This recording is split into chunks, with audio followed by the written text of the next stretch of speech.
Príjemné popoludne. Tá prednáška je také telemele, sú to jednak tie veľké svetové databázy a potom skončím slovenským Pladiasom a ak bude ešte trochu času, tak tam mám pár slajdov o chromozomových databázach, ak na to dojde čas. Ja obyčajne začínam niečím iným, ale teraz som si povedal, že to trošku zjednoduším a začnem databázou International Plant Name Index. Tá databáza je v podstate produktom spolupráce Kráľovskej botanickej záhrady v Kew, Harvard University Herbária a Austrálskeho národného herbára. A je to databáza všetkých druhových mien, ktoré boli kedy publikované, bez ohľadu na to, či je to meno akceptované alebo nie. Pochádza to v podstate pôvodne z knižného vydania Indexu Cubensis. Vyzerá asi takto. On pôvodne vyšiel v roku 1885 a potom každých pár rokov sa vydávali dodatky. A tam bola ešte taká história, že niekedy v polovici 90. rokov začali Index Cubensis predávať na CD-čku za pomerne šialenú sumu na tú dobu, to stálo nejakých 600 libier alebo 700 libier. A za niekoľko rokov predávali zase update a za ten celý 600 libier. No a potom na konci 90. rokov bolo také trošku pnutie medzi týmito veľkými inštitúciami a nejakými ďalšími inštitúciami, lebo tam boli návrhy, že tie databázy a registrácia mien by mali byť distribuovaná, že by to mali byť viaceré inštitúcie zahrnuté, tak potom tieto tri inštitúcie sa rozhodli, že už to nebudú inkasovať tie stovky libier za CDčka, ale že to sprístupnia na webe. No. Čiže tie dva dôležité zdroje, jednak teda ten Index Cubensis, potom Gray Card Index, alebo Gray Herbarium Card Index, čo bol zaujímavý index mien publikovaných v Novom svete, to znamená na americkom kontinente, a fungovalo to tak, že vždycky každý rok oni vytlačili nejaké kartičky s názvami rastlín, ktoré v minulom roku boli publikované, a tie balíčky kartičiek posielali na inštitúcie, ktoré to mali predplatené, a oni si to vždycky do tej kartotéky odoplňali. Na niektorých inštitúciách tých kartotéky niekde od západných chodbách sú spolu s balíkmi kartičiek, ktoré nikto už tam nepozaraďoval. No, ten Index Cubensis a spolu s ním teda International Plant Name Index sa postupne vylepšujú, keď to začalo. Tak to bolo so všetkými chybami, ktoré tam v tom pôvodnom zdroji boli. Dneska sa dosť podstatná časť mien, tie miesta publikácie boli zrevidované a tie miesta publikácie sú štandardne uvedené, pretože keby ste sa do tej databázy pozreli pred 20 rokmi, tak každá tá publikácia mala nejakú svoju špecifickú skratku, a keď ste nevedeli tým, tak bolo celkom jasné. Teraz to má dokonca väzbu na Biodiversity Heritage Library, to znamená, keď si tam kliknete, tak dostanete v podstate sken príslušnej stránky, príslušnej knihy alebo v časopise, kde to bolo opísané. Väzba na Plants of the World alebo Flora Online, o ktorých budem hovoriť neskôr. Ale opakujem, tento zoznam je zoznam publikovaných mien. To znamená, tam sa nedozviete, či to meno je akceptované alebo nie. Pozriete sa len, že niekedy bolo publikované a kde bolo publikované. Hej, má to nejaký identifier, podľa ktorého sa to dalo nájsť, nejak v poslednej dobe to moc nefungovalo, dátum publikácie, potom sú tam nejaké poznámky, ktoré môžu pochádzať z doby vydania knižnej podoby a nemusia byť už dneska pravdivé a treba väzba na nejaké hybridy. Ten index zahrňa nielen mená, ale aj autorov a publikácie. Tými publikáciami sa veľmi zaoberať nebudem. K tým autorom by som len trošku poznamenal, že keď si dáte takého Kocha, tak vám tam vyjde strašne veľa mien. A ten posledný štandard, podľa ktorého je to upravené, pochádza z roku 1992. Samozrejme bol doplnený, mierne upravovaný, ale tie skratky už sú a že je potrebné v tom urobiť poriadok. Toto je jeden článok, že keď sa dá príliš veľa kuchárov dohromady, tak to nedopadne dobre. A to je taká slovná hračka. Tu vidíte, ako ten istý človek s priezviskom Koch rôznych zdrojov vo Flore Slovenska, v Taxonomic Literature, Michaelho zozname, čo bol taký v 80. rokoch pokus Q zaviesť skratky, až po Dramita a Paula. Ako sa tie jednotlivé skratky menia. Čiže ak pozriete do Flory Európej, tak tie skratky sú úplne iné, než sa používajú dnes. A dobrá rada je tá, že pokiaľ nerobíte vyslovene taxonomickú štúdiu, pokiaľ publikujete teda zoznam druhov na lokalite, tak je najlepšie sa na všetky skratky s prepáčením vykašľať a napísať nomenklatúra je upravená podľa klíče Květenek Českej republiky. A kto si tie autorské skratky chce nájsť, tak si ich nájde. Dôležitosti skratiek. Potom existuje ešte aj index nominum genericorum, čo je zoznam rodových mien. Toto je pomerne veľmi pečlivo urobený zoznam a databáza. Má jedinú chybu, že už pomerne dlhé obdobie po tom, čo Chia Zylstra nejako prestala pôsobiť, tak tá databáza existuje, je na serveroch Smithsonian Institution, ale pokiaľ my známe, tak je momentálne nikto ani neupdateuje, ani nedoplňa. Čo je trošku osud niektorých databáz. Ale pokiaľ to rodové meno tam je, tak tie údaje k nemu sú spravidla spoľahlivé. Keď si tam zadáte niečo, updated posledne 2013, takže keď si tam zadáte nejaké rodové meno, tak potom dostanete presné miesto publikácie, dostanete k tomu homonyma, dostanete k tomu ešte link na databázu Tropicos. Ona má tiež, ako veľa týchto databáz, má tiež svoju históriu. Jednak to vyšlo knižne, na prelome 70. a 80. rokov minulého storočia. A jednak to zase bolo v dispozícii formou takých kartičiek, ktoré sa tiež doplňali. A kartičky sa tiež dajú občas nájsť v nejakej botanickej inštitúcii. Čo je zaujímavé, že tie kartičky mali také nejaké čísla, ktoré sa potom objavovali ešte v tej databáze a nikto nevedia, skade tie čísla pochádzajú z tých kartičiek.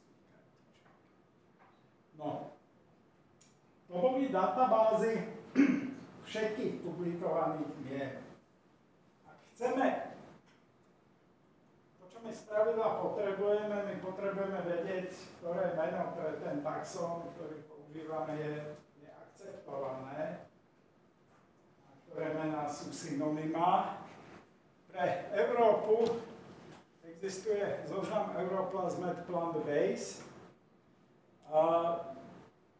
čo je databáza, ktorá nadväzuje na dielo Flora Europea. Má takú zložitú, dlhotrvajúcu históriu. Niekedy koncom 90. rokov vznikla myšlienka, no tak urobíme z tej Flory Europei databázu. Takže zoberieme Floru Europeu s menami a synonymami, potom tomu prisypeme obsah všetkých flór, ktoré vyšli po Flore Európe a ono to bude pomerne jednoduché, pretože v tých flórach sa zrejme už tak mnoho zmien nerobilo. No a keď to na tom sa podielalo asi 10 inštitúcií z Európy, to bol jeden veľký európsky projekt. A keď sa to urobilo, tak sa zistilo, že taký guláš v tom bol, že dneska čistíme. Niektoré čelade sú tam urobené veľmi dobré, povedal by som čelade Asterace je veľmi dobre urobená. Čelade Brassicace, tam sa snažíme, ale nie som si celkom istý, či tá snaha stále sa nejak prejavuje v kvalite. Zásadný problém tejto databázy je v tom, že taká duša toho systému, ktorá dlhodobo nejak sústreďovala ľudí, ktorí na tom pracovali a má jasnú víziu. Eckhard von Straube sa tragicky zabil pri autonehode v 1994 roku. Veľmi teraz hľadá niekoho, kto by jeho prácu nadviazal, pretože celá tá databáza je momentálne v botanickej záhrade a botanickom múzeu Berlin-Dahlem. Keď si kliknete na meno, tak sa vám ukáže, kde to bolo publikované, či je akceptované alebo nie.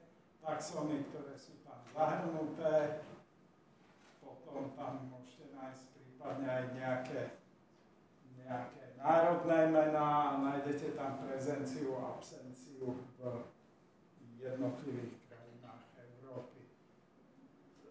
Nie je to úplne dokonalé, je to v podstate čelade od čelade, trošku sa to, niekde je to kvalitatívne lepšie, niekde horšie, ale je to asi to najlepšie, čo v Európe máme. No, tak. S tým, že nie je to bohvie čo, ale je to najlepšie, čo máme, budem prakticky pokračovať až do konca. Pomerne dobrá, kvalitná databáza s pomerne korektnými názormi na to, čo by malo byť akceptované meno a čo synonymum, je databáza Tropicos, ktorú rozvíja v súčasnej dobe už trošku menej intenzívne Missouri Botanic Garden, čo je v podstate také severoamerické centrum štúdia diverzity rastlín. Ten Tropicos nepokrýva, človeku by trošku indikovalo, že to je tropická flóra, ale nie je to celkom tak. Tropicos zahrňa v podstate primárne územia, ktoré zaujímali pracovníkov z Missouri Botanic Garden, to znamená americký kontinent, celý Severná, Stredná, Južná Amerika, ale treba aj Čína, kde sa vlastne podielali na súčasnom vydaní Flóry of China. Ale v podstate inkorporovali dosť veľa rôznych databáz, čerepánov, zoznam rastlín bývalého Sovietskeho zväzu a ďalšie. Vždycky, keď potrebujem sa zorientovať, keď editujem chromozomové počty pre taxon, tak stále vždy najradšej pozerám do tropikosu, lebo ten mi vždy príde ako spoľahlivý, pokiaľ sa týka mimo Európy, územia mimo Európy. A on je pomerne spoľahlivý aj v Európe.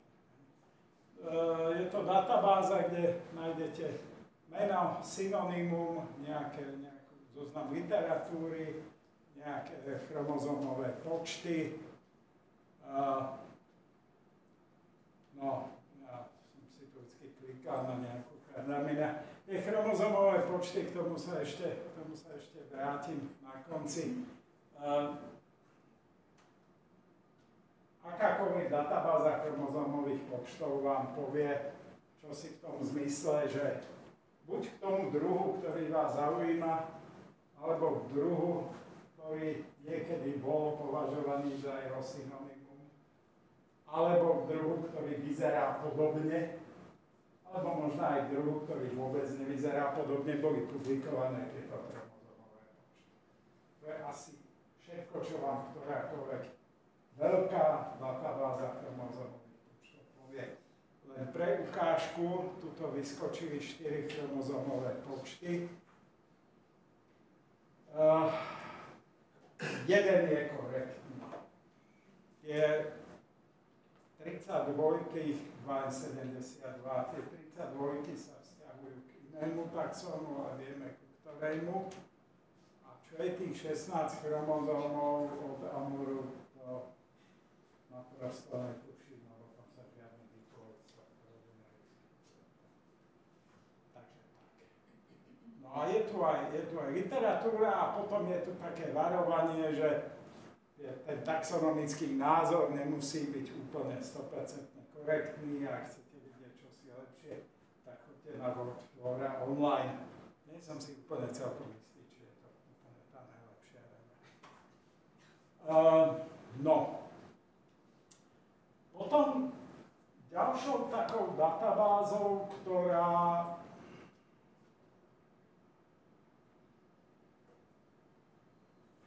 minimálne do budúcnosti vyzerá, že by mohla byť spoľahlivou, je Plants of the World online. To je databáza vyvíjaná Kráľovskou botanickou záhradou a v podstate zahŕňa všetky dáta, ktoré za dlhé roky Kew sa nejako zhromažďovali, či už bibliografické údaje, či už údaje o rozšírení, menách, údaje o synonymách. Tak trošku tomu predchádzal World Checklist of Selected Plant Families, čo bol projekt, ktorý tak nejak postrkoval dopredu Rafael Roberts z Kew. Vychádzalo to pôvodne ako séria publikácií, vždycky World Checklist and Bibliography of Pagales, čeladí alebo nejakých veľkých rodov. Paralelne z toho existovala databáza, keď si to dneska vyhľadáte, tak vás to zase vráti na Plants of the World online. Keď si kliknete na nejaké to meno, tak sa dozviete, či je akceptované alebo je to synonymum. Dozviete sa, kde sa to vyskytuje. No a teraz začne trošku problém. Pretože aj Plants of the World, aj tá Wordflora online sú primárne tvorené informatiky. Informatici proste pozbierali všetky databázy, kde natrafili všetky diela, ktoré boli nejak k dispozícii online a snažili sa nájsť konsenzus. Nejaký konsenzus. Taxonómovia, špecialisti na danej skupiny, do toho príliš moc až vôbec nezasahovali. Čiže my už asi 10, 12 rokov vieme, že tá Cardamina jezoensis sa vyskytuje na severe Honshu, na Hokkaide a na juhu Sachalín. Tuto sú to dva iné druhy, tuto je to tiež iný druh. A tuto na Sachaline a Priamuri je to isté, čo je tuto v tejto časti Japonska. Je to publikované 15 rokov. V súčasnosti dávajú dohromady nejaké pracovné skupiny taxonomov, ktorí by mohli začať tieto veci postupne revidovať. Takže vyzerá, že by si to mohlo k niečomu dospieť. Tu máte toto synonyma. Priznám sa, že som sa na tento zoznam pozeral až v momente, keď som chystal túto prednášku a niektoré sú tam jasné. Niektoré mám trošičku podozrenie, že sa tam ocitli vďaka nejakej informatickej možná chybe. No. Potom je tu zoznam autorít, na ktoré sa odkazujú, no tie najnovšie sú nejaké 6 rokov staré. A potom sa to ešte odkazuje na nejakú herbárovú položku, ktorá sa nachádza v Kew a je digitalizovaná. Kew má momentálne projekt na digitalizáciu, ale zďaleka nie je tam, kde sú momentálne teda z Paríži digitalizované skoro všetko. No, takže to bola aktivita Kráľovskej botanickej záhrady na ich vlastním dvorečku. Hodne dlho sa používal the plant list, working list of all plant species. Tu treba 4-krát počiarknúť slovo working list, pracovný zoznam. Jak tento zoznam vznikol? No, existuje čosi také, že Global Strategy for Plant Conservation a tam target, teda cieľ 1 bol, že do roku 2010 musíme mať úplný zoznam rastlín z celého sveta.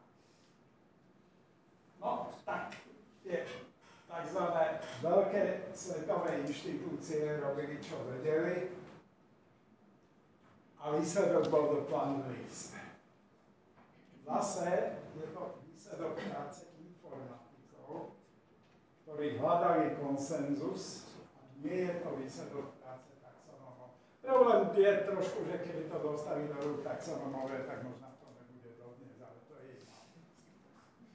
No, keď si na to dnes kliknete, tak sa dozviete, že je to už prekonané a že cieľom, to bolo do roku 2010, mal vzniknúť tento zoznam, no a tá istá globálna stratégia na ďalšie roky, to znamená do roku 2020, tam sa botanici zaviazali, že urobia svetovú flóru.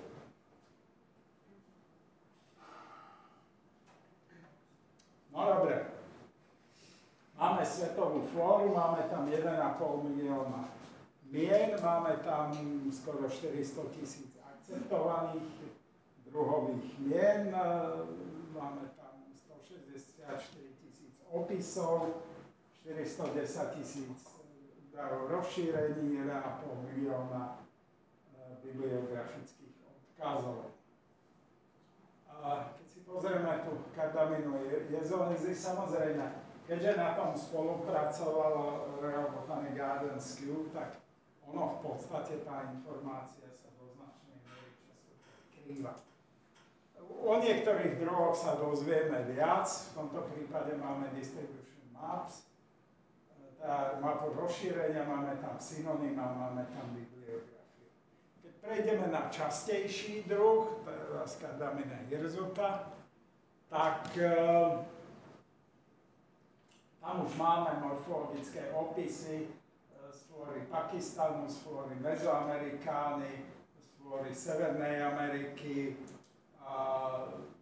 Máme tam detailné fotografie.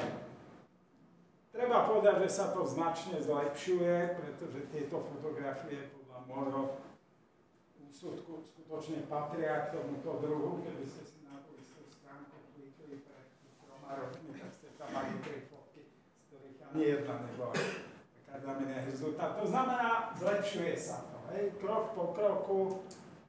Potom tu máme rozšírenie, kde je to pôvodné, kde je to zavlečené. No, keď to daná flóra uvádza ako pôvodné, tak je to prevzaté sem. Keď to uvádza ako zavlečené, tak je to tu vyznačené ako zavlečené, nebo vždycky záhadok. To je, myslím, Kazachstan, ak sa tak celkom nemýlim, prečo to v tom Kazachstane je zavlečené a všade je to pôvodné, nikde nebolo úplne jasné.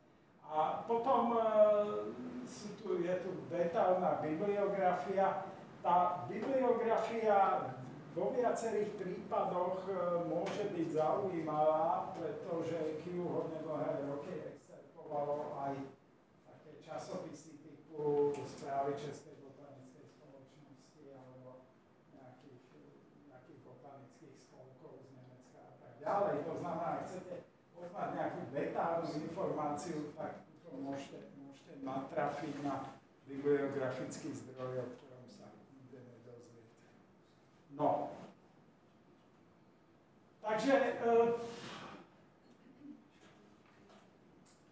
Flora of the World alebo FOWO sú v podstate 2 zdroje, ktoré sa prelínajú.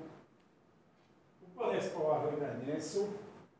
Si trúfam povedať, že by mohli byť spolahlivejšie, ale dúfajme, že keď teda tie skupiny taxonomov sa to má behnúť, tak minimálne v niektorých skupinách by sa mohlo zlepšiť, ale úprimne nemáme nič lepšie.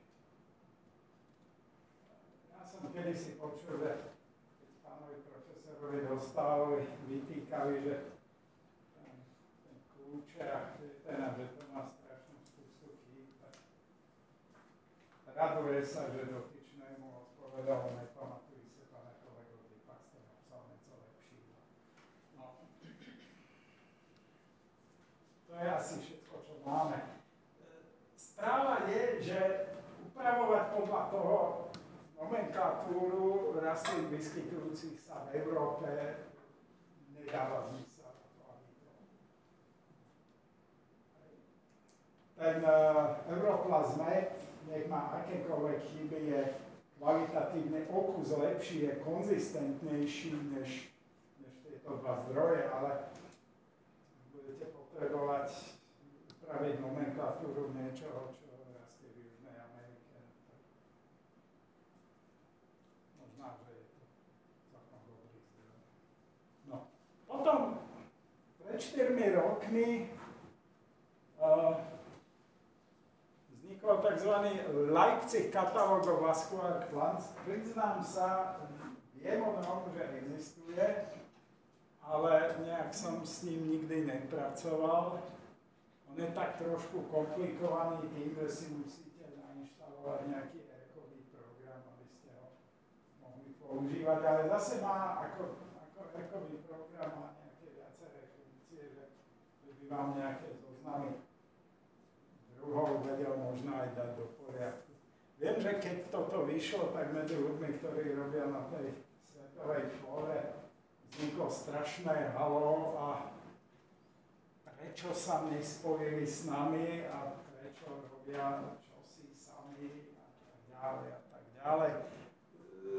Sú za tým celkom kvalitné mená a aj inštitúcie s dlhoročnou tradíciou. Ja si myslím, že ten zoznam nebude zlý. A potom, tu je taká tá webová stránka, kde sa to s tým balíkom dá stiahnuť. Keby ste sa niekto s tým hral a dospel k niečomu, dajte mi vedieť. No. Tak toto vyzerá. Dá sa to stiahnuť. Je tam do dokonca aj fuzzy matching, to znamená, ak aj to meno je trošku popletené, aj tak by ho malo nájsť. Oni tvrdia, že to testovali oproti tej Word4 a online a že je to lepšie. A toto je už len skôr taká perlička, toto jeden človek za 30 rokov urobil taký zoznam sám. Je pravda, že ťahal dáta z katalógov Live, čo je databáza všetkých organizmov.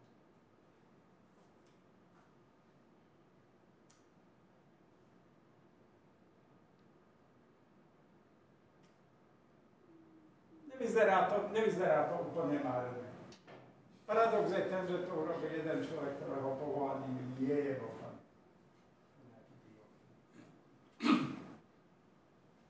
Dobre, poslednou takou databázou, čo by som spomenul, je Catalog of Life. To nie je tak úplne databáza, ona je to skôr federácia databáz, ktorá sa buduje niekedy polovice 90. rokov, ak sa tak tragicky nemýlim. Malo to kedysi názve rok 2000 a je to v podstate jediná úplná databáza všetkých organizmov, to znamená mikrobov, rastlín, húb, všetkého možného. A toto je databáza, o ktorú sa opiera aj do značnej miery GBIF. Tam v počiatkoch, keď GBIF vznikal, tak k tomu Catalog of Life neprišli tak úplne celkom,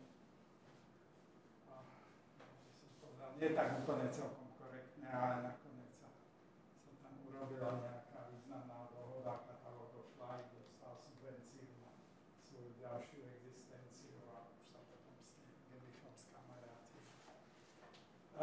Oni majú jednak živú databázu, kde si môžete nájsť, vidíte tam dodatky za posledné roky, potom majú mesačné výstupy a ročné výstupy. Ročné a mesačné výstupy dávajú zmysel, ak sa chcete odvolať na nejakú verziu, pretože tým, že je to vlastne federácia databáz, tak ten zoznam je to, aby som značne dynamický.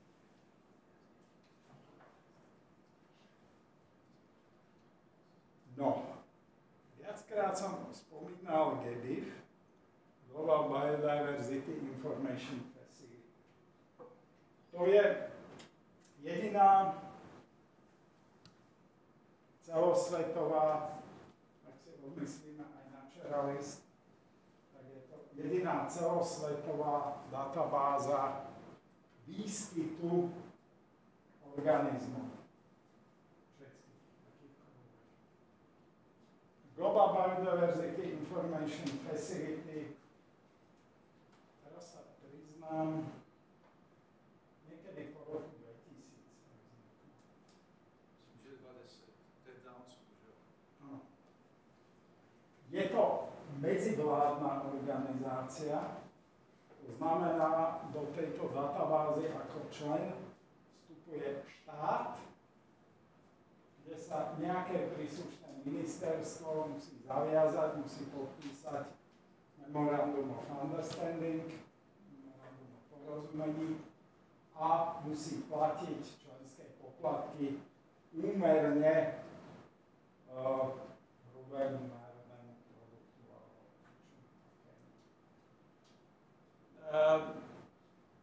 Tým pádom tie najbohatšie štáty to vlastne de facto financujú.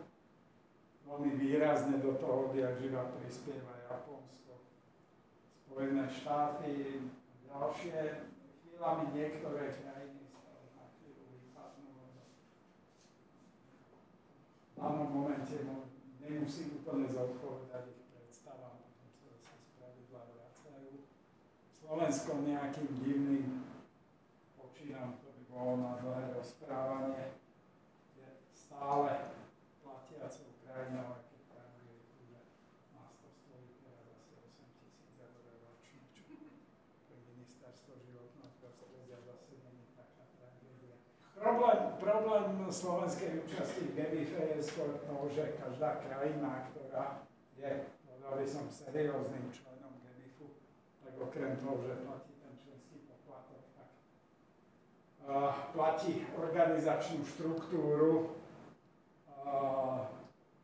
má nejakú centrálu, kde sú zamestnaní ľudia, ktorí koordinujú databázy v danej krajine. No, tu náš bývalý kolega z ústavu z Centra biologických a ekologických vied SAV, v tej dobe minister životného prostredia, nám podpisoval tú účasť. Tak nám hovoril, chlapci, ja vám to podpíšem, ale nečakajte od mňa žiadne peniaze. No, tady to tak trošku bolo dnes. Ale podarilo sa nám v poslednej dobe nájsť nejaké externé zdroje a hádam sa trošku pozviechame. Toto je, Česká republika bola dosť dlho asociovaným členom, bola jednou z tých členov členských krajín, ktoré sa prihlásili hneď na začiatku, ale v momente, keď bolo treba začať platiť členské poplatky, tak pre príslušné české ministerstvo to nebolo prioritou, takže sa tu píše, že form participant. Napriek tomu je tam 4,5 milióna údajov o výskyte organizmov z Českej republiky, pochádzajúcich z cirka 1200 datasetov, 424 organizácií tam prispieva s dátami zo 48 krajín. Vrátane teda niektorých inštitúcií v Českej republike, vrátane Masarykovej univerzity, ktorá tam prispieva, myslím, cez žák. No a tu je problém GBIFu. Dobre, tieto dáta sú asi 10 rokov staré. Vtedy sme chceli napísať o tom nejaký veľký článok, a potom už nebol čas. Takže zostala pri tých fotomátkach, ktoré sa získali v rámci jedného veľkého európskeho projektu. Táto prvá mapa je Atlas Flóre Európe a je to výskyt druhov čelade brasifikácie. Inými slovami, vyskytujú sa všade. Tieto diery sú nedostatok dát, to nie je skutočná absencia výskytu. Tu je GBIF, kde sa prejavuje, ktoré krajiny sú v tom aktívne.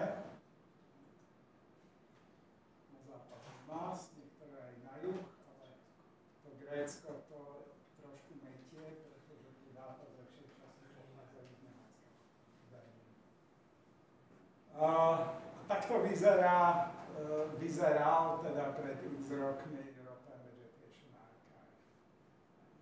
Čechy a Slovensko sú tam dosť zastúpené. Ono sa zdá, že by to nemuselo byť také zlé, keby sa ten GBIF treba nepoužíval na modelovanie klimatických nárokov jednotlivých druhov. Teraz si predstavte stredoeurópsky čisto kontinentálny druh, ktorý sa čas od času môže vyskytnúť aj niekde tu. Keď namodelujete jeho klimatickú niku, tak vám ide ako oceánický druh. No, z toho dôvodu, že tých málo lokalít v tejto časti Európy je 100% pokrytých, zatiaľ čo ten najväčší výskyt tuto v tejto časti Európy pokrytý nie je. Dneska je to trošku lepšie, ale nie je to zase až tak oveľa lepšie. No a my ten GBIF dosť používame, keď potrebujeme plánovať terény, napríklad v Grécku alebo niekde. Pre tieto účely je to dokonalosť sama o sebe, lebo keď si zadáte výskyt Alisu Montanum, tak tam dostanete 7,5 tisíca lokalít, dneska možno trošku viac, to je tiež nejakých niekoľko rokov, aj keď nie 10, ale niekoľko rokov starý slajd. dostanete tam priamo ku každému tomu dátu, tam dostanete súradnice aj odkaz na príslušnú herbárovú položku, pokiaľ to není observation, teda pozorovanie bez dokladu. Takže je to naprosto, podľa mňa je to veľmi, veľmi užitočná záležitosť. Tam je dlhé roky debata, samozrejme, tie dáta sú, aké sú. Hej. Neviem, tam je teraz väčší počet miliárd údajov. A samozrejme, niektoré tie údaje sú presné, niektoré nie sú presné, niektoré sú dobre určené, niektoré sú zle určené, niektoré majú zlé koordináty. Keby ste sa 10 rokov dozadu tam pozreli, tak odraz v Európy ste našli v oceáne. No, pretože keď sa nahadzovali tie súradnice, tak niekde sa tam ale stále sa to zlepšuje a jeden môj poľský kolega vždycky hovorí, vieš, my môžeme na ten GBIF nadávať, ale GBIF to sme my. Takže keď nadávame, tak nadávame na samých seba. No. Ďalší zdroj informácií, ale ten je skôr užitočný pre niekoho, kto potrebuje niekde nájsť nejakú typovú herbárovú položku a potrebuje vedieť, ako ten taxon má vyzerať, tak je JSTOR Global Plants. To je databáza typových položiek a vzácnejších kolekcií, ktorá vznikla s podporou Andrew W. Mellon Foundation, ktorí sa proste rozhodli, že čo si urobia pre rastliny, tak nakúpili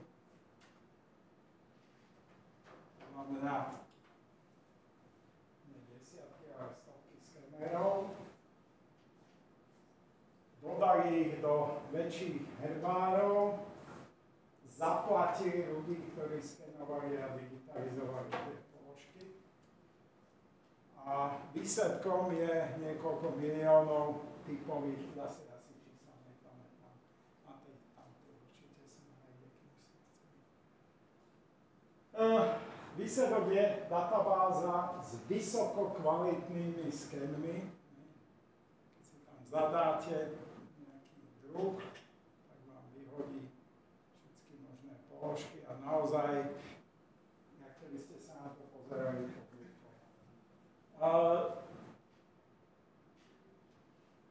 má to jednu drobnú chybu. Samozrejme, tá nadácia, keď sa zhromaždil isté množstvo tých dát, tak proste povedala, fajn, ideme teraz podporovať zase niekoho iného a vy si to musíte sami udržiavať pri živote. Takže v podstate každá tá organizácia, ktorá tam má vložené tie dáta, tak platí, platíme treba z $1000 ročne, čím vlastne udržujeme spolu s tými ďalšími inštitúciami tú databázu pri živote. Pokiaľ neplatíte poplatok, tak dostanete dáta v menšom rozlíšení. Pokiaľ zaplatíte ten príslušný poplatok, tak máte prístup k detailu. Na tom je jedna zaujímavosť, to majú viaceré herbáre. Vy, aby ste si videli tú položku do takéhoto detailu, tak vy si nemusíte sťahovať celý obrázok v takom rozlíšení. Tie obrázky sú uložené vo väčšom počte malých, veľmi detailných častí tej položky. A keď vy sa fokusujete na nejakú časť tej položky, tak vy si stiahnete len ten kúsok tej herbárovej položky a vidíte ten detail. Je to spolu s ďalšími databázami herbárových položiek, je to niečo, čo pred 20 rokmi bolo snom. Dneska je to skutočnosť. Ja viem, že som si Mišano Makšerbázom robil nejaký typifikačný článok nejakých juhoamerických kardamine a on tam mal nejaké citované položky a ja som si chcel pozrieť a v podstate z nejakých 15 typových položiek som vedel stiahnuť nejakých 15. V dnešnej dobe tie typy sú v podstate skoro k dispozícii. No, Jacques to možná vedel lepšie rozprávať. Jirka Danielka je databáza herbárových položiek, ktorá prapôvodne bola databázou rakúskych herbárových položiek a postupne nabalujú ďalšie a ďalšie herbáre. Momentálne Patrik Mraz má v Prahe nejaký projekt, ktorý by chcel tú databázu zase posunúť niekam ďalej. Zase keď si zadáte meno, tak tam dostanete rastliny, teda dostanete položky a zase ich dostanete v tom podrobnom rozlíšení podobným spôsobom ako ten JSTOR Plant Science. No a nebudem uvádzať viaceré inštitúcie, ale predsa len mi nedá spomenúť parížské prírodovedné múzeum, ktoré má jednu z najväčších zbierok. Ono ťažko povedať, ktorá zbierka herbárov je najväčšia, alebo nikto to, okrem nich to nemá nikto to riadne spočítané. Hovorí sa, že Paríž, Kew, Petrohrad, ale ani v Kew, ani v Petrohrade to nevedia presne, koľko ich majú. Odhadované množstvo je položiek v Paríži je 6 miliónov a 5,5 milióna z nich, 93% majú digitalizované. To znamená, majú k tomu fotografiu a majú minimálne meno druhu a krajiny. Ale veľmi rýchlo postupujú v tom, aby tá databáza mala aj podrobné údaje z herbárových položiek. Majú na to dva spôsoby, ako čítať tie schody. Teraz už pomaly nastupuje aj malá inteligencia, takže už to pôjde ešte iným spôsobom, ale oni na to mali, jednak platili nejaké ľudí na Filipínach, kde za relatívne menší peniaz našli ľudí, ktorí sa dostatočne vycvičili, aby to dobre čítali. A potom zaviedli hru herbonauta. Herbonaut je človek, ktorý už prípadne na dôchodku a no nebaví učenie krížoviek, tak učí herbárové schedy. A oni majú prepracovaný systém, že tú schedu nechajú prečítať niekoľkým ľuďom. A pokiaľ sa zhodujú, tak je to v poriadku. A takisto tých ľudí majú otaxírovaných, že keď vedia, že ten človek to číta spoľahlivo, tak už to dajú okrem neho, treba sa ešte jednému ďalšiemu. A tí ľudia sa pretekajú, kto viacej prečíta a kto presnejšie prečíta. Čiže nejakí ľudia z toho majú fan a má prečítané schedy. Tu je webová stránka, na ktorú sa dá ísť. A tu by som spomenul jednu vec, takzvané permanentné linky. Viaceré európske veľké herbáre pracujú s týmito permanentnými linkami, pretože keď si dáte nejaký link na webovú stránku s tým obrázkom, tak po najbližšej prestavbe serveru ten link už neplatí a prakticky nedáva vôbec žiadny zmysel, aby ste ten link niekde nebodaj publikovali. Preto bol vytvorený koncept dlhodobých linkov a keď idete na túto herbárovú položku, tak vám to povie citujte to takto. A upozorňujem vás, nota bene, this permalink differs from the URL appearing in your browser. Toto je link, ktorý je v podstate svojím spôsobom umelo vytvorený a keď naň kliknete, tak vás to zavedie na tú herbárovú položku bez ohľadu na to, že sa časom môže meniť tá skutočná dráha. A toto je ukážka kvality spracovania v tom Paríži. Oni v priebehu, ja neviem, či to trvalo 6 alebo 7 rokov, za ktoré tých 6 miliónov položiek zdigitalizovali, a ináč skutočne to bol prechod z 19. do 21. storočia. Kým tá digitalizácia bola, tak ja som tam niekoľkokrát študoval svoj obľúbený rok. A proste, keď tam nebol Monsieur M&M, tak nikto nevedel nájsť, kde to je. Len on vedel, kde tie položky sú. A raz ma pustili dokonca aj medzi nezaradené, také čelať. Keď človek dal takto ruku na ten balík, tak tá ruka bola úplne čierna.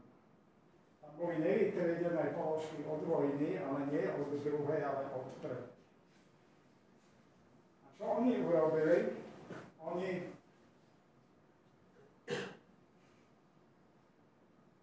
získali na to z francúzskej vlády veľký objem finančných prostriedkov. Prestavili kamión, naložili tie herbárové položky, odviezli ho do veľkej haly, tie položky, kde to nejaká spústa ľudí lepila a ďalší ľudia to industriálnym spôsobom digitalizovali. Vždycky uvoľnili nejaké miestnosti, si vyhodili tie staré drevené skrine, dali tam posudné regály a tie čisté zdigitalizované položky zase vrátili. A takýmto spôsobom za niekoľko rokov zdigitalizovali 6 miliónov. Myslím, že toto sa zatiaľ nikomu nepodarilo. S výnimkou, ale tam ten herbár nie je zase až tak veľký, aj keď je dosť veľký taký. Tam som prišiel asi pred 8 rokmi a som sa pýtal, že či si môžem nafotografovať nejaké položky. A tak USB. Tých 3000 položiek, kada mňa čaká mali generálne na USB. Potom hovorím, no, ale som možná niekedy potreboval pomôcť s čítaním. USB kľúči máš excelovský hárok, tam sú všetky kľúči. Samozrejme, niektoré v čínskych znakoch, keď máte excelovský hárok, tak urobíte copy paste do Google a viete, kde ste, ten Google vám to prečíta. To je tá Čína ako rozvojová krajina. No, trošku o tých dlhodobých identifikátoroch. Oni fungujú systémom, že dajú sa takto publikovať v článku a fungujú systémom, že keď si ten link prečíta počítač, tak si načíta metadáta a keď si ten link načíta fyzický človek, tak dostane herbárovú položku. Vyzerá to veľmi užitočné.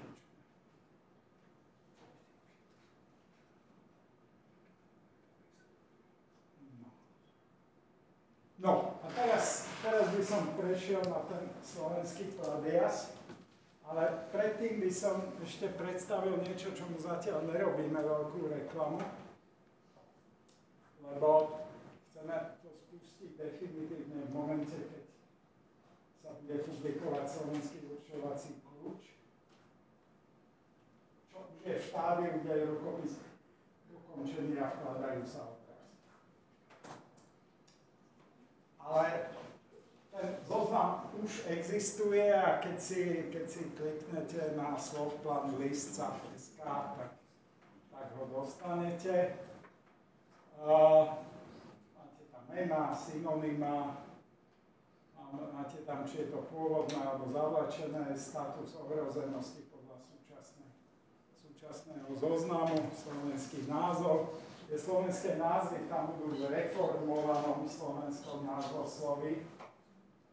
Na rozdiel od českého máme vždy jedno, ktoré je oficiálne odsúhlasené, ale to, čo bolo doteraz platné, tak to bolo trošku poplatné v dobe niekedy začiatku 80. rokov minulého storočia, kde proste sa rozhodli, že nomenklatúra musí byť vinovnícka, nech to stojí, čo to stojí.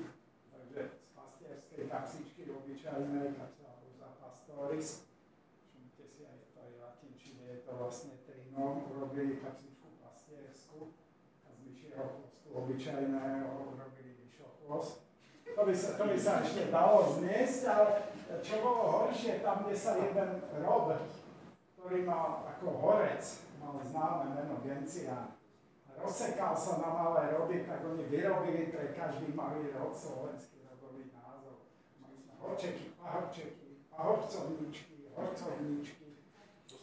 Tak táto reforma nomenklatúry kompletne zruší a proste všetko, čo Genciána v širokom zmysle sa po slovensky bude volať horec.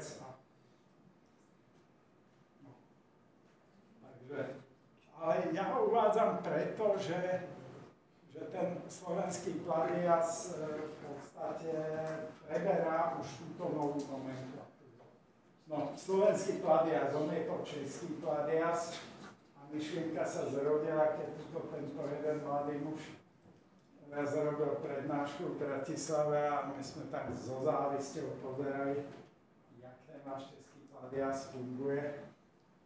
Tak sme sa potom začali dopýtovať, že nemohli by ste ho takému chudobnému príbuznému podarovať. No, trošku to trvalo, kým sme sa v podstate, kým sa dohodli informatici. Botanici sa dohodli rýchlo, ale v prvom momente sa tam stretli dvaja ľudia, jeden informatik v Čechách a jeden informatik v Bratislave a tí si nejak neporozumeli.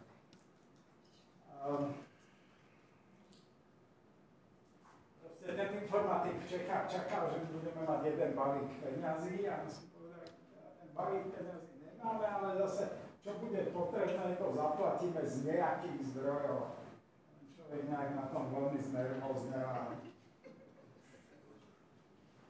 potom nakoniec sa prišlo na to, že by sme to mali na základe kamarádskej dohody, že sme všetci zaneprázdnení, tak sme asi rok vyrábali memorandum o porozumení.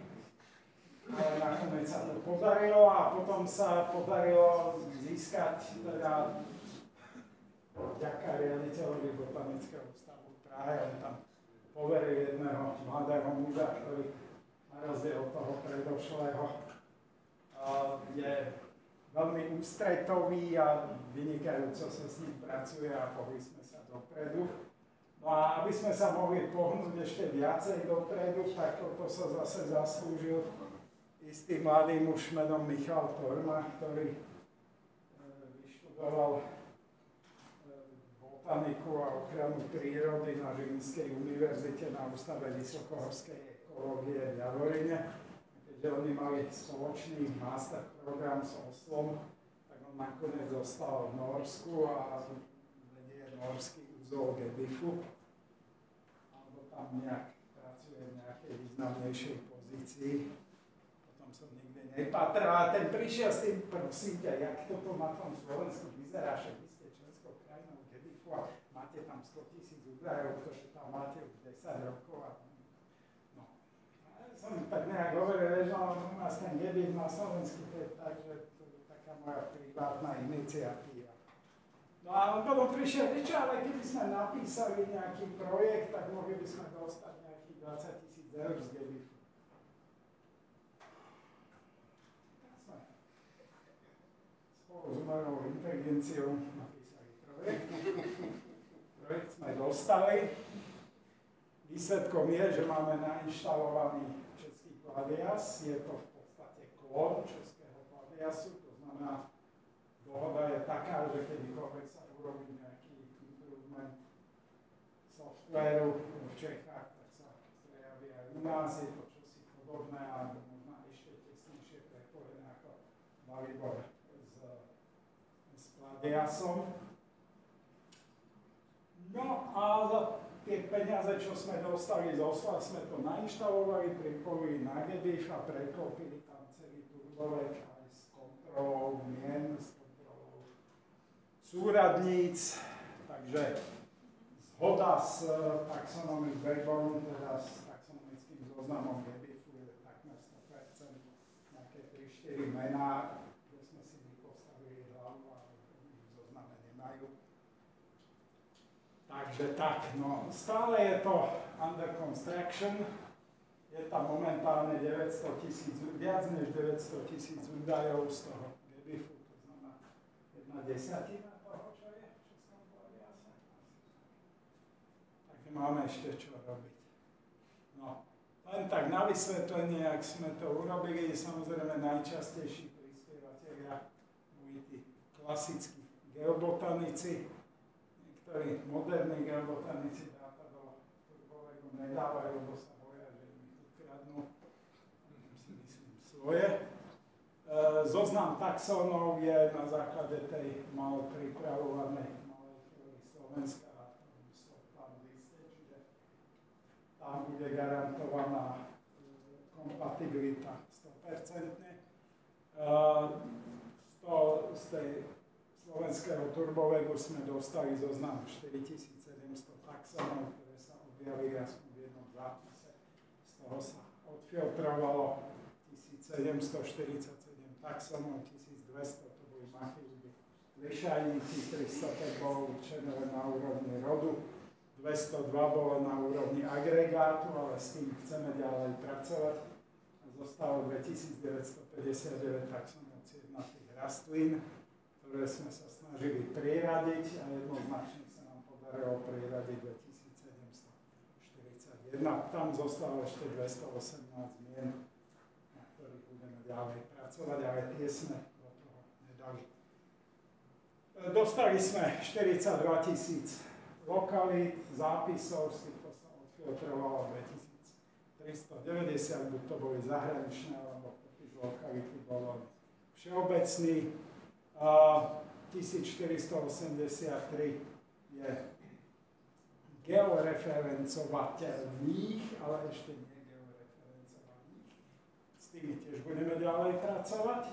A zostalo 38 411 zápisov, tam sa kontrolovali súradnice u všetkých lokalít, to asi viac než pol roka. Mená autorov tam boli v turbovegu, vždycky to bolo skrátka mená, celé priezvisko, my sme sa to snažili doplniť na celé mená. Zhruba pri 3/4 mien sa nám to podarilo. No, takto vyzerá Vaccinium myrtillus.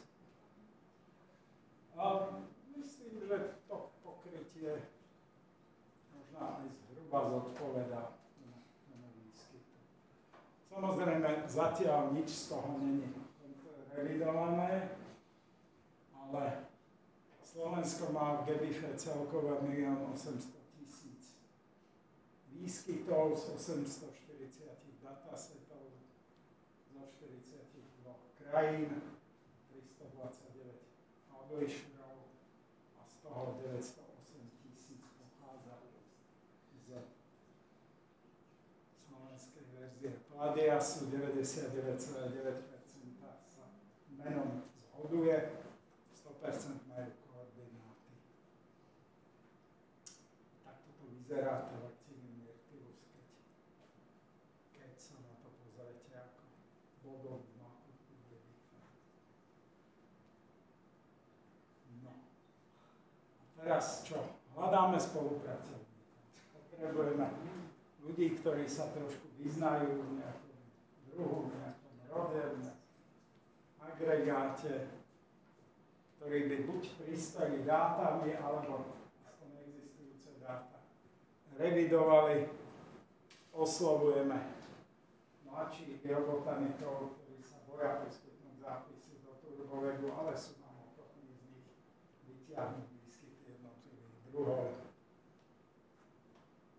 S veľkou vďakou sme získali pomerne veľký objem fotografií z Masarykovej univerzity, také, ktoré pochádzajú zo Slovenska, takže za nejaký čas už tam budú aj nejaké fotografie. No, tak, zatiaľ robíme, čo sa dá. Keď botanikom sme vysvetlili, že by sa mali poobzerať, ako vyzerá Český kladias a tie ekologické dáta tam dať. Niektorí boli aj dosť entuziastickí, tak si myslím, že by to mohlo dobre dopadnúť. No, ja si myslím, že hádam ešte chvíľu času, tak by som prebehol zo pár obrázkov, tak rozprávať brne o chromozómoch, tak to je trošku drdosť, ale dobre, skúsim. Databázy, ktoré sa zaoberajú počtami chromozóm. Táto databáza vznikla takým trošku spôsobom, povedzme, na hulváta. Niekde sa čosi nerešpektoval copyright, niekde sa čosi skradlo. Ale v konečnom dôsledku databáza je a není podstatné, ako vznikla, tak to si to nazvime.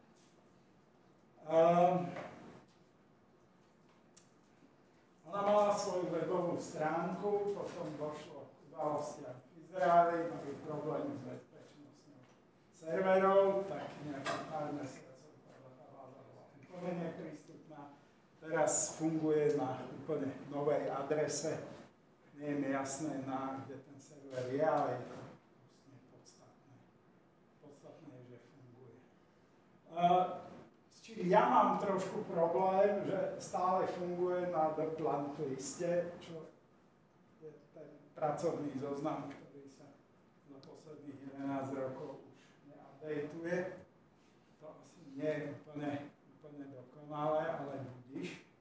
Ono je to v podstate skoro jedno.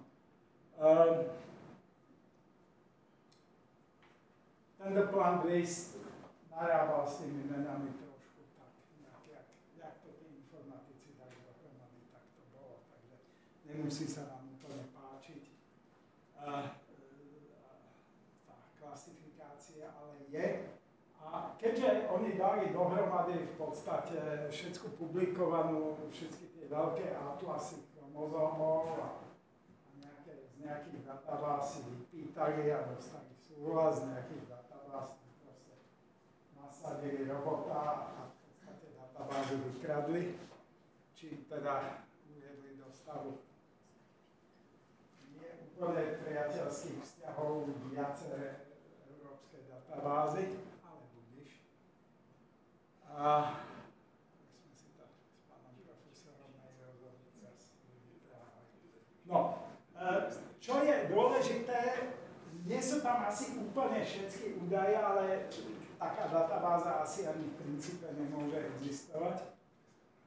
Je to databáza, do ktorej treba ísť, ak chcete vedieť počty chromozóm. Ale ako každá databáza tohto druhu, opakujem, ten počet je pre nejaký druh, ktorý môže byť tým vašim, ale nemusí byť. Môže to byť chybne určené a tak ďalej. Čiže ja keď mám prednášku v rámci úvodu do systematiky, evolúcie a tak ďalej, ak sa ten predmet volá, tak vždycky hovorím, tieto údaje si pozbierajte a choďte do pôvodných zdrojov. A veľmi často budete veľmi prekvapení, čo tam nájdete. Ja vždy to ilustrujem takým prípadom, že Patrik Mráz, ešte bol môjim doktorantom a robil vieráciu Maltínom, tak stále vedel pochopiť, čo je to za počet, čo bol publikovaný a publikovali ho ľudia z Neuschattu. Čo je to za počet? A potom sme šli do pôvodnej publikácie. Publikácia vyzerá Hierácium, Herakleum, a bol tam nejaké Herakleum. A keď sa to excerpovalo, fungovalo, ľudia robia chyby, s tým sa nedá nič robiť. Čiže všetky tieto katalógy sú vynikajúce, ale ak potrebujete získať nejakú prácu na danom rode, spoľahlivé dáta, žiaľ nič iné vám nezostáva, než ísť do pôvodných zdrojov.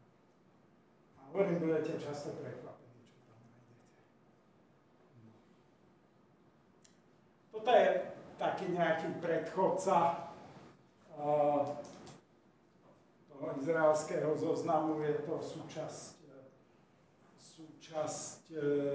Tropikosu, robilo sa to v podstate dlhé roky, takže okruh ľudí vo svete, ktorí manuálne excertovali dáta z časopisov, posielali ich, pomysleli do tam Garden a tak odbla to dával do databázy. Myslím, že v roku 2006 to definitívne skončilo, ale tá databáza stále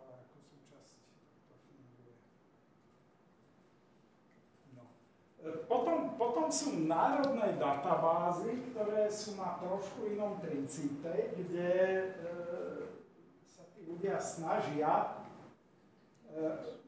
maximalizovať presnosť a odstrániť maximálne množstvo chýb. Samozrejme, ak ten počet zhruba sedí a lokalita je lokalita výskytu daného druhu, ale dá sa. Takým príkladom je talianska databáza, ktorú vedie Lorenzo Peruzzi v súčasnosti. Je tam 9000 údajov z územia Talianska, viac než 3000 taxonov v Taliansku.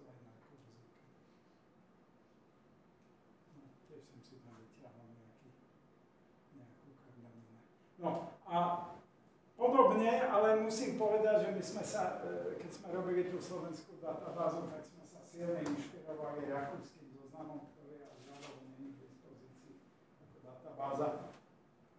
Aspoň som si toho nevedomý. Vyrobili sme takú databázu slovenský, lebo my sme mali majorského zoznamu, len tam to bola taká nešťastná kniha, ktorá sa vydávala asi 10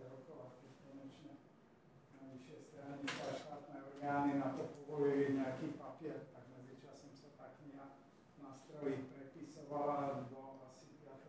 6. verzie. A pri každom prepise sa samozrejme urobili nejaké chyby. Takže a my sme sa snažili ísť do všetkých pôvodných zdrojov, všetko je to skontrolované a tam, kde je nejaká evidentný lapsus, tak je tam na to upozornenie. Ale tiež táto databáza bude softvérovo